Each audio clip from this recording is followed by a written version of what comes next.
My name is Xiaoyu. Last year, on April Fool's Day, I played a prank on my parents. Looking back now, it feels stupid, but to my 11-year-old self, it felt like a brilliant idea. It was a weekend, and my parents were home all day.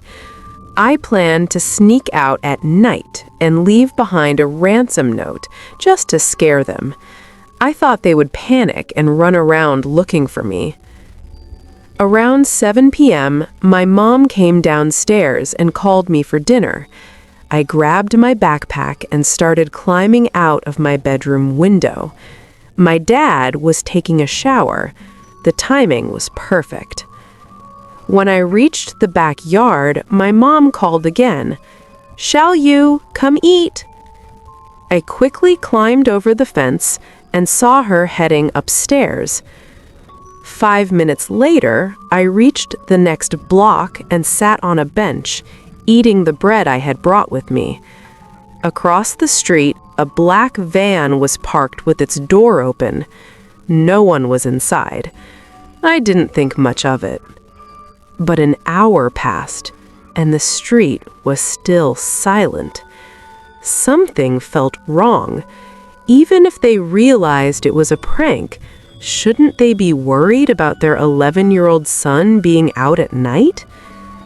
I decided to go back home. When I reached the house, the porch light was on. I thought maybe they hadn't found the ransom note yet. I pushed the door. It wasn't locked. The dim hallway stretched in front of me. Shh, shh. I heard someone whispering. I slowly turned my head to the right. That was the entrance to the basement. I saw my mom hiding behind the basement door, only half her body visible. Her face was pale, but her eyes were strangely calm, like she was terrified, but forcing herself to stay composed. She gestured for me to come over. I froze. At that moment, I heard footsteps upstairs, and my dad's voice, "Xiaoyu, there's a bad person in the house. Come here." That's when I understood. Someone had broken in. I tiptoed to my mom. She hugged me tightly and quietly locked the basement door. "Mom, what's happening? Where's Dad?" My dad's voice came from inside the basement. "I'm here, son. Don't be afraid. It's okay." I cried and begged to see him, but he shouted back, "No, don't come down. Stay with your mom. Be good. Everything will be fine." I knew they were trying to comfort me, even though we were clearly in danger. My mom wiped my tears. Her hands were icy cold from fear. "You're a brave boy, right? Don't cry. Do you see that window up there?" In the corner of the basement, there was a small window facing the backyard.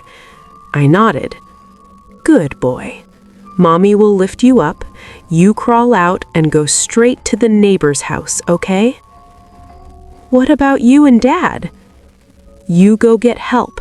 Tell Aunt Zhang next door to call the police. Can you do that?" I looked into her eyes. They were still calm, and somehow she smiled. The pale moonlight made her blue eyes look unusually large and gentle. "I can do it," I said. "Good. Don't be afraid." "Okay." "Dad, I'll go get help." "Good job, son. I'm proud of you." My mom lifted me toward the window, but strangely, I couldn't feel her hands at all. It felt like I was floating. I pushed the window open and climbed out. When I turned back to say goodbye, she was gone. Only the dark basement remained, like a mouth ready to swallow everything. I ran to the neighbor's house and rang the doorbell 4 times before Aunt Zhang opened the door. I rushed inside, crying and gasping for air, and told her everything. She immediately called the police. Minutes later, sirens filled the street. 2 police cars arrived. Officers rushed inside. Soon after, I heard gunshots. Then, an ambulance arrived. The police dragged out a man in handcuffs, his shoulder bleeding. That must have been the intruder. I felt relieved. My parents were safe. But when all the officers came out, they stood there silently. Then, 4 officers carried 2 stretchers covered in black plastic and loaded them into the ambulance. That's when I looked toward the streetlight at the corner. There stood 2 figures, a man and a woman covered in blood. A knife was stuck in the woman's stomach. The man's head was smashed, barely recognizable. It was my parents. They smiled at me, slowly raised their hands to wave, and then faded into the night. "Are you Xiaoyu?" a police officer asked softly, pulling me into a hug. He said I would be staying with my grandparents for a few days. Later, I learned the truth.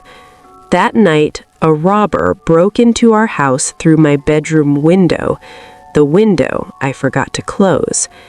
He encountered my mom while she was reading the ransom note. When she tried to scream, he stabbed her. Her body was later found on my bed. As he went downstairs, he ran into my dad coming up from the basement. Before my dad could react, the robber smashed his head with a gun, killing him on the basement floor. I've never told anyone this, but I know that night my parents' souls stayed behind to protect me. They guided me like angels and saved my life. Sometimes, when I fall asleep, I still hear my mom's voice whispering softly from behind the closet door. "Xiaoyu."